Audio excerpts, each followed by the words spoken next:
Bonjour Elisabeth Martichoux. Merci d'être avec nous dans ce studio à quelques jours du premier tour de la primaire. Merci de m'avoir invité. Vous avez la pêche? Assez, oui. C'est tôt, puis je pars tout de suite à Nice, où on fait un grand meeting, puis il y a le débat, et puis il y aura Nîmes ensuite. Mais je crois que c'est un moment important de ces primaires. Les gens s'y intéressent, il y a beaucoup d'audience dans les radios, les télévisions, beaucoup de monde dans les meetings. Il y aura beaucoup d'électeurs? Écoutez, si je pouvais vous répondre à cette question, mais c'est vous les observateurs, c'est vous les spécialistes. Disons que j'espère qu'il y en aura des millions. Des millions, 2, 3 millions, 4 millions. On dit dans notre dernier sondage, Kantar, Sofres, OnePoint, le niveau moyen. Si on se fonde là-dessus, alors là, c'est vraiment si on se fonde là-dessus. Vous savez, avec ce qui s'est passé aux États-Unis et en Grande-Bretagne, je crois que le mieux pour nous, vous comme nous, c'est de n'en tenir aucun compte. Ce que j'espère, c'est qu'on fera au moins ce qui a été fait en 2012 pour la primaire de la gauche, c'est-à-dire 2,5 millions. Ça serait déjà un grand succès. Au premier tour. Je crois qu'au premier tour c'était 2,6 millions, au deuxième, voilà, 2,8 millions. Exactement. En tout cas, ce sont des indicateurs. En tout cas, c'est un vrai exercice démocratique et c'est important. Je disais, les sondages sont au moins un indicateur de dynamique. Vous pouvez admettre cela. Et je vous demandez si vous avez la pêche. Vous avez la pêche parce que c'est Alain Juppé qui l'a dit hier soir en meeting. Il a même dit qu'il avait la super pêche. Il est toujours devant vous. Et François Fillon revient en trombe. Il gagne 7 points selon ce sondage qui vaut ce qu'il vaut, mais qui est encore un indicateur, un baromètre mensuel. Il peut vous rattraper en une semaine, Nicolas Sarkozy, François Fillon? Enfin, écoutez, pendant des mois, vous avez dit que c'était fait, que c'était Alain Juppé. Maintenant, on s'aperçoit qu'il baisse beaucoup. Dans le même sondage, à droite et au centre, je suis largement en tête. Je préfère que nous ne commentions pas les sondages. On aura la réponse dimanche pour le premier tour et dimanche en 8 pour le second. On verra à ce moment-là, c'est beaucoup plus important. Tout le reste, ce ne sont que des commentaires. Ce qui compte.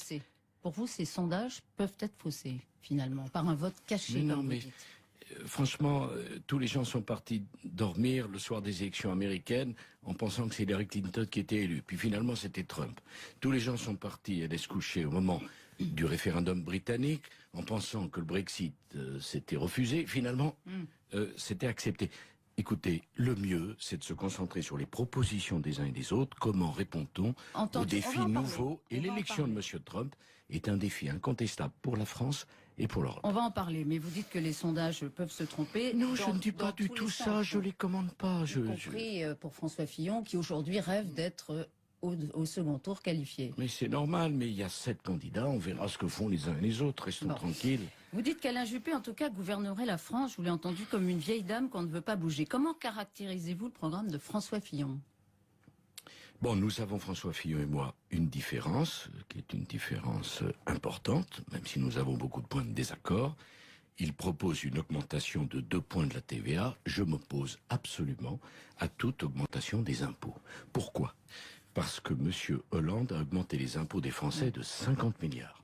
Je ne crois pas qu'une cure d'austérité, qu'une purge, qu'une nouvelle augmentation des impôts améliorera en quoi que ce soit la situation française. Nous avons les impôts les plus élevés d'Europe, proposés comme le fait François Fillon, et d'ailleurs Alain Juppé.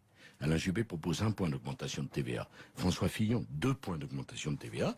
Je pense que c'est une erreur économique. Je propose, pour ma part, la baisse des charges, la baisse de l'impôt sur le revenu, la suppression de toute cotisation sociale sur les emplois familiaux. Je pense que la France croule sur les impôts qui désespèrent les classes moyennes. Supprimer 600 000 emplois de fonctionnaires, comme le propose aussi François Fillon. Alain Juppé estime que c'est irréaliste. Et vous? Moi, j'ai proposé 300 000 suppressions de postes de fonctionnaires, 150 000 dans la fonction publique d'État, 150 000 dans la fonction territoriale. Écoutez, 5 années de présidence avec mon Premier ministre François Fillon, on en a supprimé 150 000. Ouais. Si j'ai bien compris, il propose d'en supprimer 4 fois plus.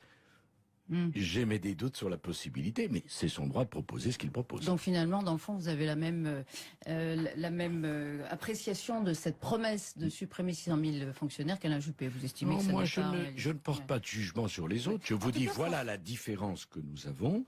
C'est une différence assez forte, précise. C'est un débat qui n'est pas médiocre. Peut-on continuer à augmenter les impôts ou pas? Je pense que non. Je pense qu'il faut les baisser. mais il a le droit de proposer l'augmentation de la TVA.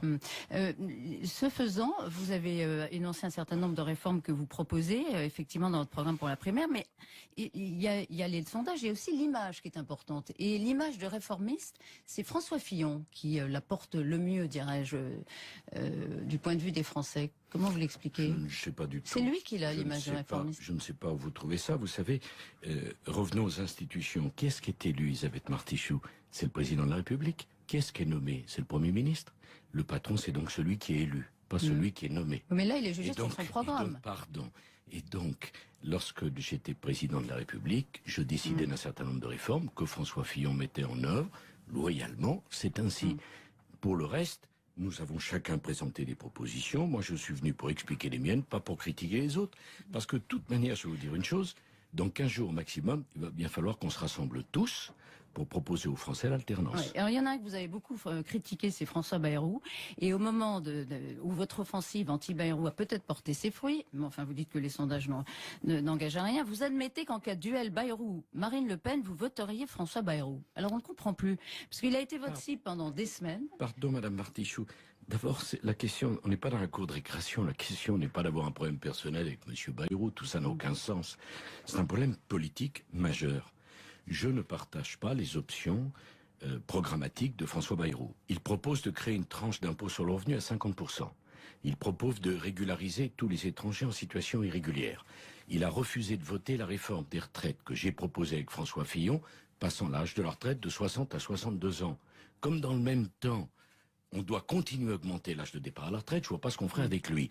J'ajoute que M. Hollande a été pendant 5 ans l'otage du front de gauche et des écologistes. Je ne veux pas demain être l'otage de M. Bayrou qui vote constamment pour la gauche, c'est tout. Je veux une alternance forte. Je veux une alternance. Mais si vous me permettez, Nicolas Sarkozy, la question n'est pas là. Ma question, vous avez dit. C'est pas les sondages qui déterminent, c'est les Français qui choisiront. Vous avez dit il y a une semaine à nos confrères du Parisien qui vous posaient cette question très clairement. Si François Bayrou devait, hypothèse, affronter Marine Le Pen au deuxième tour de la présidentielle. Quel beau choix, quelle belle perspective. Mais vous avez dit François Bayrou. Non, mais moi, vous savez, je suis très constant, Madame Martichoux. Monsieur Bayrou a dit, entre Madame Le Pen et Monsieur Sarkozy, je ne choisis pas, ce qui met le niveau de ses convictions et son engagement moral là-dedans. J'ai répondu, moi, je ne veux pas que Marine Le Pen s'assiette dans le fauteuil du président de la République. Je ne le veux pas, je ne le souhaite pas, je ne le désire pas. J'en tire donc les conclusions. Ça a toujours été clair. Pour autant, comme j'imagine, je pense et j'analyse que les défis français sont considérables, qu'il faudra une majorité très forte et une alternance très forte, l'idée que l'alternance puisse être otage de M. Bayrou, c'est la démonstration par A plus B que ça sera une alternance molle. Nicolas Sarkozy, excusez-moi. Vous avez dit que la principale leçon de l'élection de Donald Trump... Caroline Roux. Voilà, un partout là-bas au centre. La principale leçon... Encore pour moi, c'est plus flatteur, pour vous. Pour moi, c'est plus flatteur, c'est ça. Bon, on fera les comptes après. La principale leçon, une des leçons de l'élection de Donald Trump, c'est qu'il faut écouter le peuple. Personne ne dira le contraire. Jusqu'où la grandeur de la politique, est-ce que c'est pas prendre ses responsabilités? Comment jusqu'où? Il y a 59 millions d'Américains qui ont voté pour Donald Trump. On ne va pas considérer que ces 59 millions, comme disent les élites de populistes qui n'y comprennent rien. Il y a 17 millions d'Anglais qui ont voté pour le Brexit. Il est peut-être temps qu'on les entende. Et ce qui compte, me semble-t-il, c'est pas de faire un commentaire sur une élection maintenant passée. Monsieur Trump est le président des États-Unis d'Amérique. C'est qu'est-ce qu'on fait avec cette élection et quelles conséquences tirons-nous pour ça? Moi, je pense que ça ouvre une opportunité formidable pour que la France retrouve son leadership, que l'Europe porte des valeurs fortes et que nous acceptions cette idée très simple. Il n'y a pas de raison que l'Europe ne se protège pas et ne se défende pas. Je suis comme contre le protectionnisme, mais quand je vois que les Américains exigent que la totalité des appels d'offres pour les marchés publics soient fabriqués aux États-Unis, je me demande pourquoi immédiatement l'Europe ne se dote pas de la même loi. Ça, c'est l'Europe qui peut le faire, pas la France toute seule.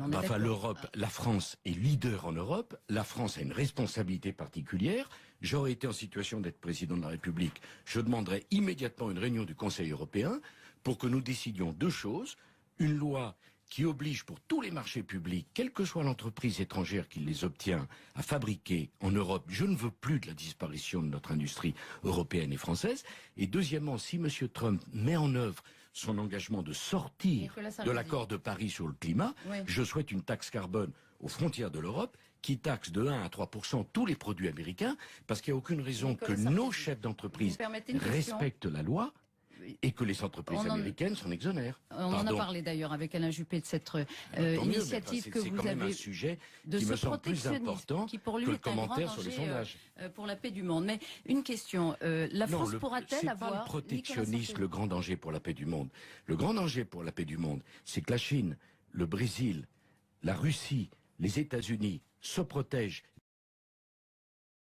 avec acharnement et que l'Europe ne défendent pas ses intérêts. Parlons-en. Est-ce que vous pouvez exercer un leadership sur l'Europe, comme vous le souhaitez, alors que quand vous arrivez au pouvoir, vous souhaitez baisser l'impôt sur le revenu pour tous.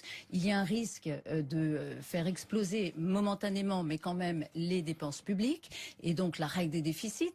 Est-ce que, de ce point de vue-là, est-ce que vous pouvez exercer un leadership quand vous direz à Bruxelles, écoutez, vos règles budgétaires, temporairement... Pardon, madame. J'ai dirigé l'Europe. Je connais le fonctionnement de l'Europe et j'ai participé à d'innombrables conseils européens. Vous parlez de la crise financière de 2008 ? Je parle de la présidence de la France de l'Europe en 2008. Il n'y a pas d'autre choix stratégique pour la France, économiquement parlant, que de diminuer nos dépenses, fortement nos dépenses publiques.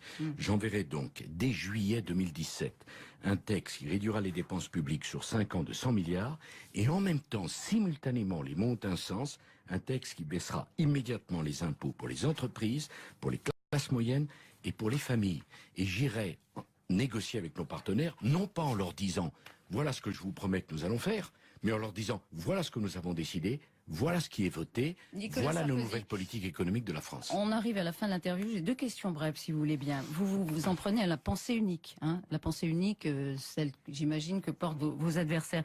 C'est contraire à la pensée unique de proposer une double ration de frites aux gamins de la cantine qui peuvent pas manger de jambon. Non, ce qui est de la pensée unique, c'est de caricaturer une idée qui est beaucoup plus forte. C'est ce que je viens de faire. Exactement, mais je vous le dis avec le sourire. Est-ce que vous répéteriez si vous me permettez de répondre à votre question avant de répondre la première à la seconde, nous avons un défi formidable qui est le défi d'un islam politique qui agit sous forme de provocation pour tester la résistance de la République.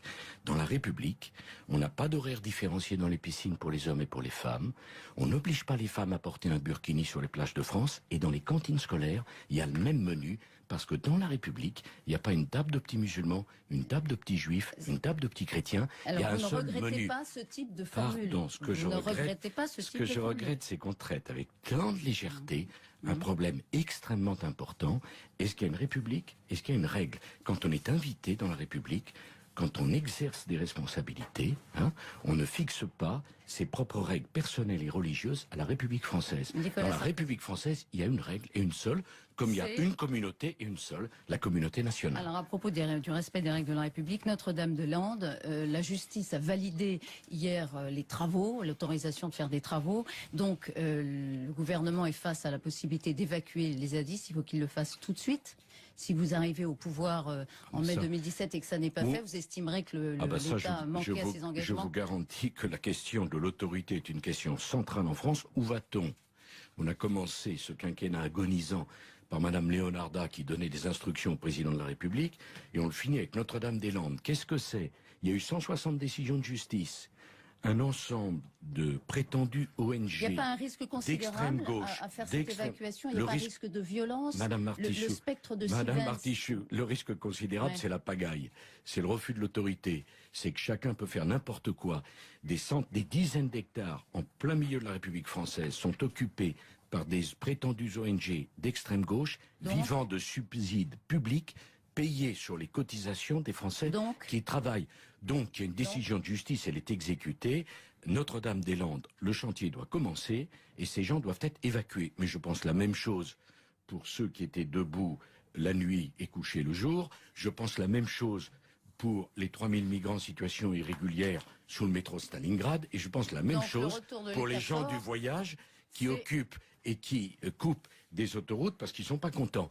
Dans un état de droit, il y a le droit, il y a la République, il y a la règle, et la règle, elle ne s'applique pas simplement aux citoyens honnêtes, elle s'applique aussi à tous ceux qui contestent la règle en permanence. Merci beaucoup Nicolas Sarkozy d'avoir été notre invité ce matin sur RTL. Merci à tous les deux. Les sondages sont au moins un indicateur de dynamique. Vous pouvez admettre cela. Et je vous demande si vous avez la pêche. Vous avez la pêche parce que c'est Alain Juppé qui l'a dit hier soir en meeting. Il a même dit qu'il avait la super pêche. Il est toujours devant vous. Et François Fillon revient en trombe. Il gagne 7 points selon ce sondage qui vaut... Bonjour Elisabeth Martichoux. Merci d'être avec nous dans ce studio à quelques jours du premier tour de la primaire. Merci de m'avoir invité. Vous avez la pêche? Assez, oui. C'est tôt, puis je pars tout de suite à Nice, où on fait un grand meeting, puis il y a le débat, et puis il y aura Nîmes ensuite. Mais je crois que c'est un moment important de ces primaires. Sofres One Point, le niveau moyen. Si on se fonde là-dessus, alors là, c'est vraiment si on se fonde là-dessus, vous savez, avec ce qui s'est passé aux États-Unis et en Grande-Bretagne, je crois que le mieux pour nous, vous comme nous, c'est de n'en tenir aucun compte. Ce que j'espère, c'est qu'on fera au moins ce qui a été fait en 2012 pour la primaire de la gauche, c'est-à-dire 2,5 millions. Ça serait déjà un grand succès. Au premier tour. Je crois qu'au premier tour, c'était 2,6 millions, au deuxième, au 2,8 millions. Exactement. En tout cas, ce sont des indicateurs de... En tout cas, c'est un vrai exercice démocratique et c'est important. Je disais, les gens s'y intéressent, il y a beaucoup d'audience dans les radios, les télévisions, beaucoup de monde dans les meetings. Il y aura beaucoup d'électeurs? Écoutez, si je pouvais vous répondre à cette question, mais c'est vous les observateurs, c'est vous les spécialistes. Disons que j'espère qu'il y en aura des millions. Des millions, 2, 3 millions, 4 millions. On dit dans notre dernier sondage, quand